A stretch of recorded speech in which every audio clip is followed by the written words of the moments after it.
Hi, welcome to myFootpath's interview with experts in the industry. Today we're featuring Jim Maraviglia.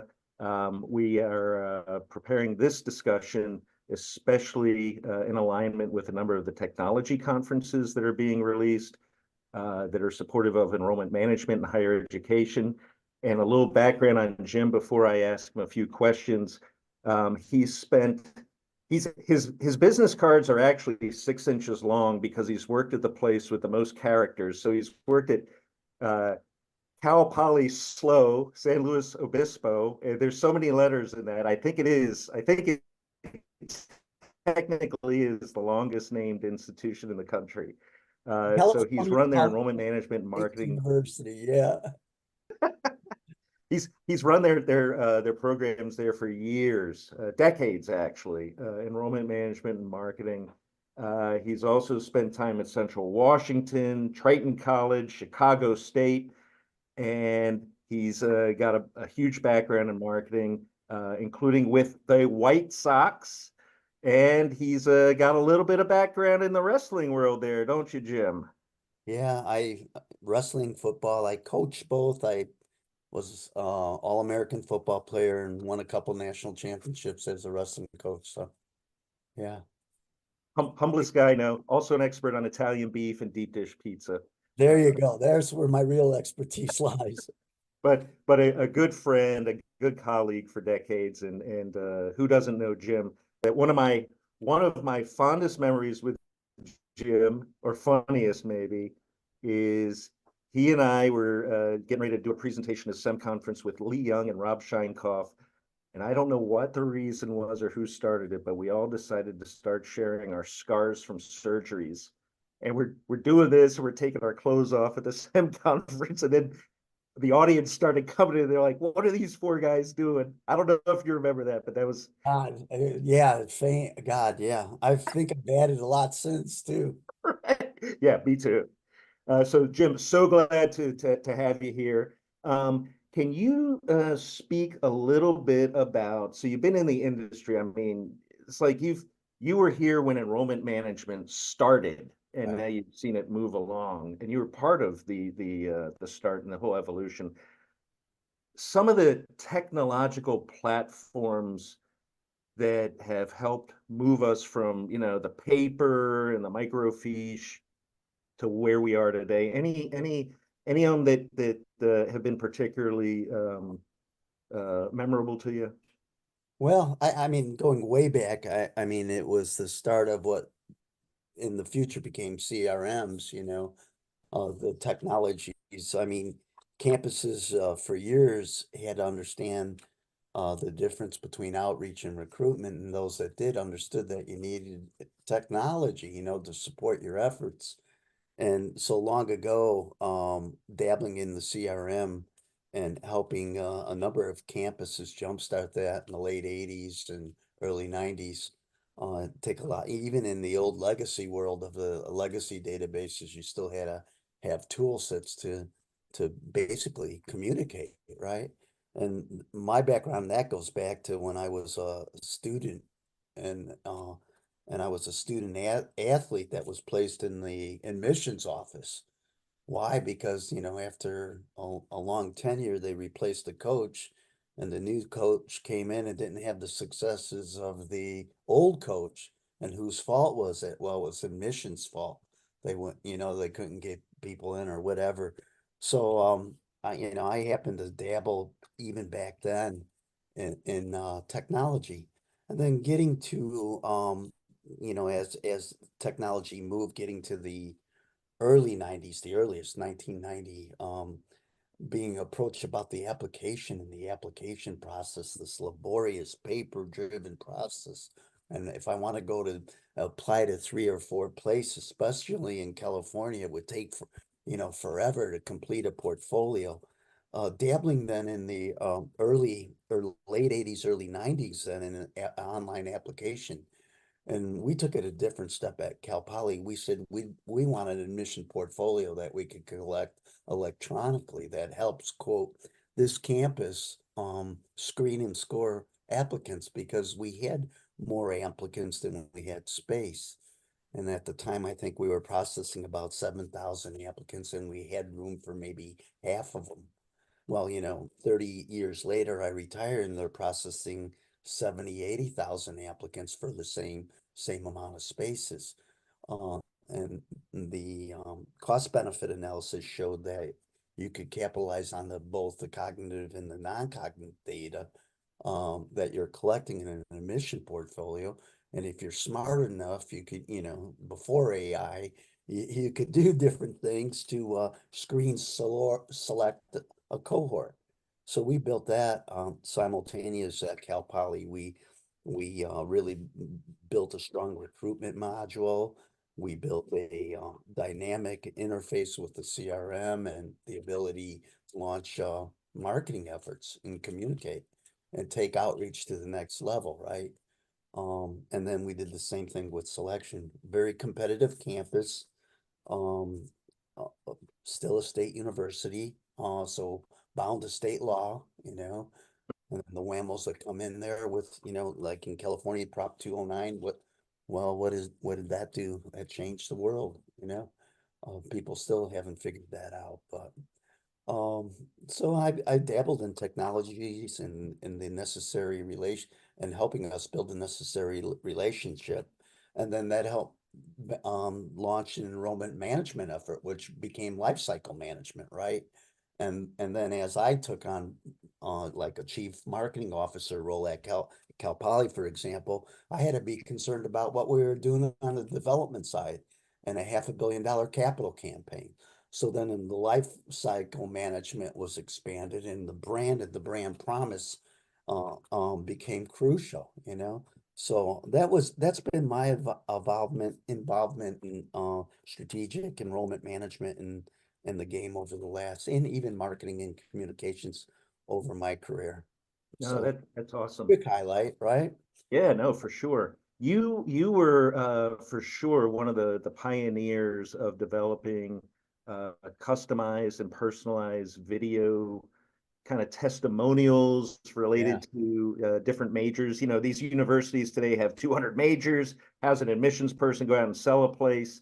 Can you speak a little bit about some of your experiences doing that? Yeah, I'd love to. I mean, in the early 90s, I came back from here, you'll appreciate this. I came back from a conference in Las Vegas and I'm getting video messages from Jimmy Buffett singing to me to come back to the MGM, you know? And so I went to my staff and I said, hey, we have this robust CRM that we're helping design with the venture capitalists. And why aren't we doing video messaging out of that? And, once my team got past the panic, they had a student that was into video. We started launching video messaging, and then that became part of our strategy. I hate to say it, that was 1999, you know? So the video we made a big to do out of the you remember the Yeah. video messaging we were doing. But the data behind it structured the type of message a student would get, right? So if a student was interested in the life sciences, they were getting messages from department chairs and even some deans in that discipline. So we made a concerted effort to build our technical infrastructure to support this kind of effort. And we partnered with venture capitalists, I won't throw names out unless you ask me, but I think that's a smart way to do it, you know? And then we maintain that, and whammo, what happened at Cal Poly when they told you you can't do things like this? All of a sudden, our app pool grew and grew and grew. And as I mentioned, it went from 7,000 apps in my tenure. No, Um, it's unbelievable. And you've always been one of those few very generous people to post your marketing results up monthly on LinkedIn for folk. And I can't tell you how many people would be like, thanks, Jim, for yeah, helping us see what's going on and how you're steering the direction. There's been not a lot of evolution, I think, since we'll call it the good old days, with getting kind of customized and personalized with students' interests to reach them, and as you mentioned, really critical. Um, that the ability that you were out there in the forefront to get faculty or deans to connect with students, and we know they have the affinity to the department more than the institution, was really groundbreaking and critical. What in your head, if you had to sit down and kind of give, here's my advice on what we should be doing today to better reach into the household and connect with a student, what do you think that might be? God, I was just talking with my wife. We're too many gadgets, right? So you got to figure out the platforms and how to develop your strategy, right? Today's strategy is going to be driven by the gadgets.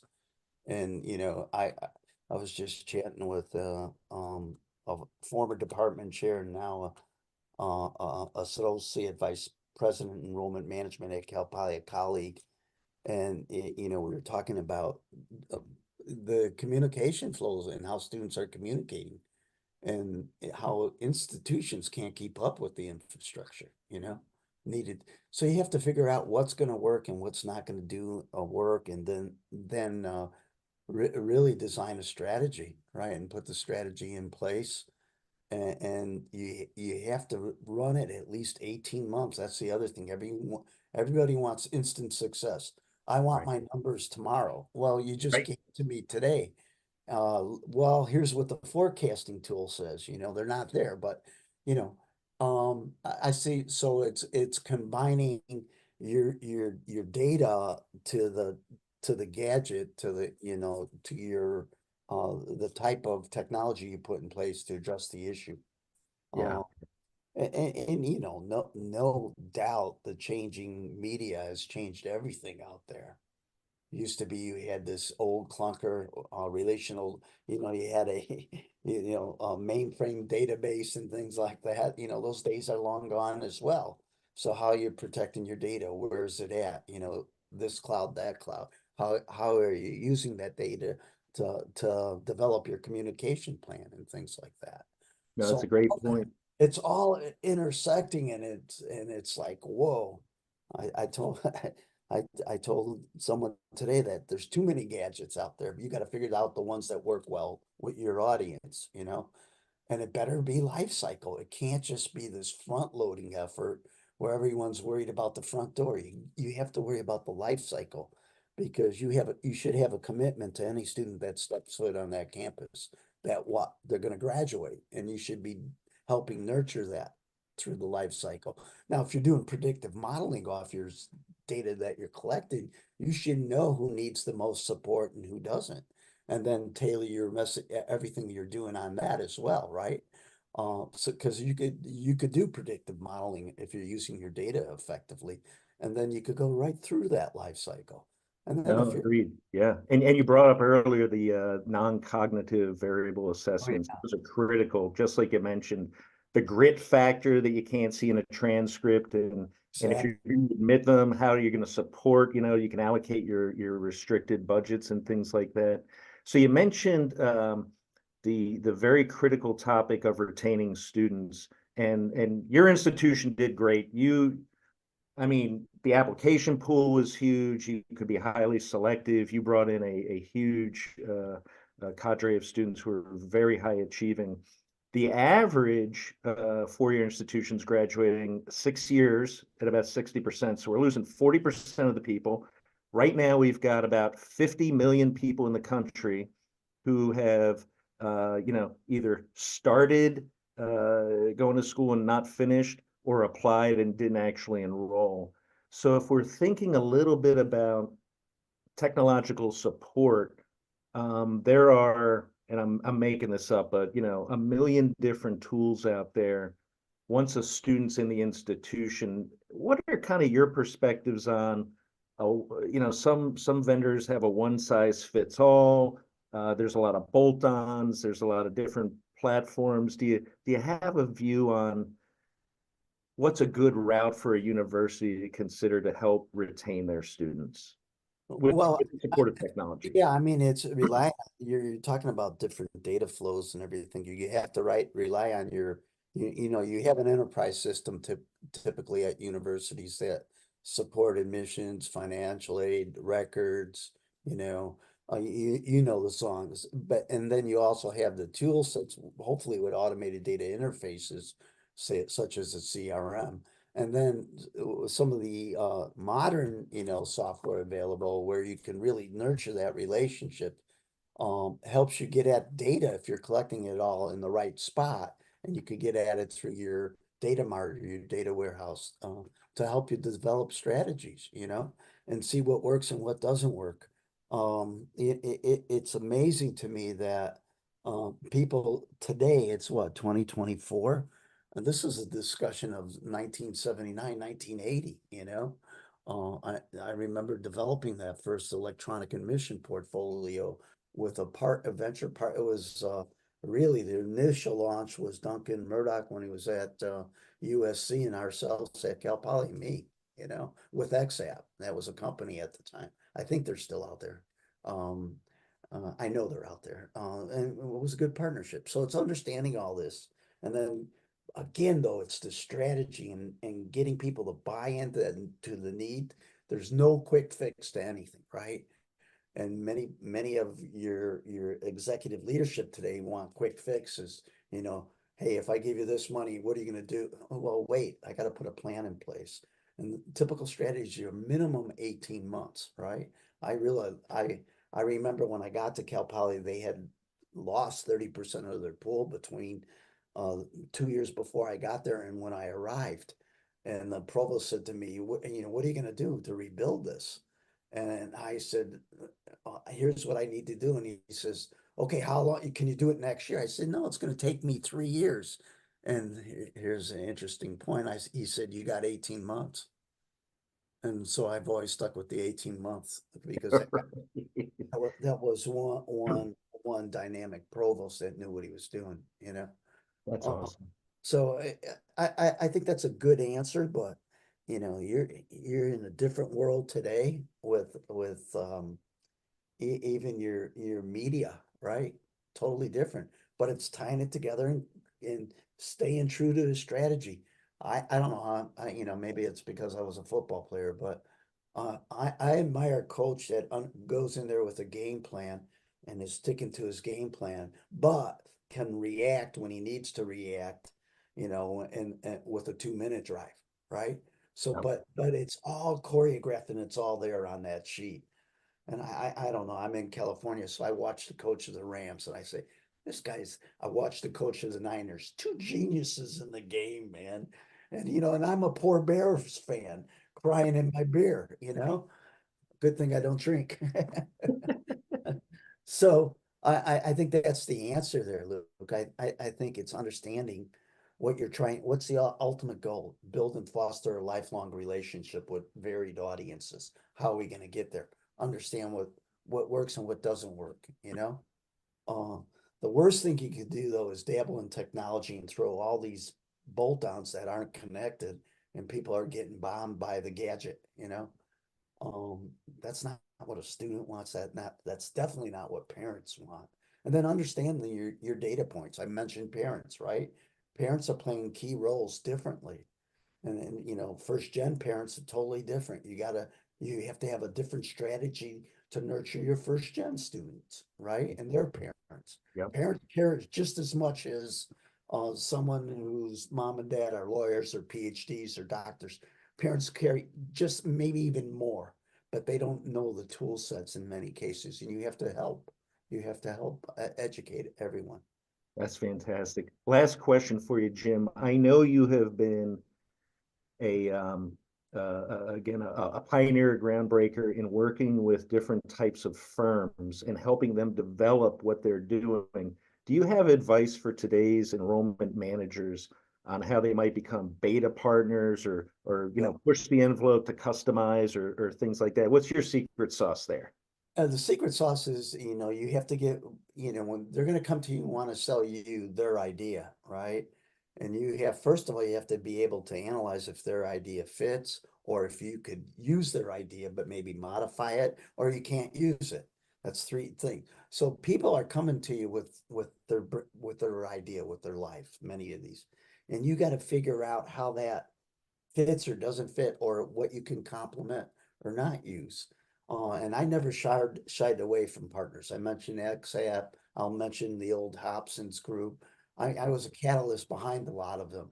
I mentioned the work in the old legacy world with information associates, and then the modern world, supposedly with PeopleSoft, which wasn't modern when we brought it up. But don't tell Conway. But anyways, um, I think that's crucial. I think it's crucial. Understand the ultimate goal, build and foster a lifelong relationship. And if you have that mindset, then you could go into it and you could size up the partnerships that you need to capitalize on. I think this is a great discussion point for the future. Understand and don't let everyone else do the thinking for you. Get into it and learn it, understand it. Kind of, get your not. I'm an old wrestler too, so I don't mind getting on the mat and losing. We had an old saying as a kid. We grew up around the parks and stayed out of trouble by playing sport. But in the wrestling room, we always walked into the room knowing it was better to wrestle and lose than not to wrestle. Okay. Right. And you can go at this as strategic enrollment managers or marketers or Marcom people knowing it's better to wrestle and lose than not to wrestle. And some people say it's better to wrestle and lose than to play basketball, but I'll say it's better to wrestle and lose than not to wrestle. But my point is go out there and try to figure out what people are coming at you with and how it may fit or may not, or it could be altered and capitalize on it. There are a lot of smart people doing a lot of good things. As long as you know the key goal, the lifelong relationship. And I do a little consulting work and I try to get people in enrollment managers to understand it's about the life cycle. It's not just about this door or that door, front door, back door, side door, whatever. No side doors in admission, but it's to really to capitalize on all this. So I advise people to listen to your private venture capitalists that are coming to you with ideas and even products and see if it fits. And then if it does, maybe, or if it doesn't, or but don't shy away. And God forbid, don't let other people think for you, you know. Um, Key mistake. Oh, I remember the old days going back. Oh, we're gonna have an enterprise system. Big deal. I got to understand it and how it's going to work or not work for us, right? And whammo, there was no data strategy behind the old enterprise, right? Right. So you get it. You get it. You've lived this. You understand what I'm talking about. Hopefully that makes some sense. No, that's great. So I'd like to thank all the viewers for tuning in to myFootpath's discussion with leaders here, Jim Maraviglia, forefront guy here in enrollment management, still keen, still participating, and a great guy. And thanks so much for tuning in, everyone. Thanks for Bye-bye. thinking of me. We'll see you. Thanks.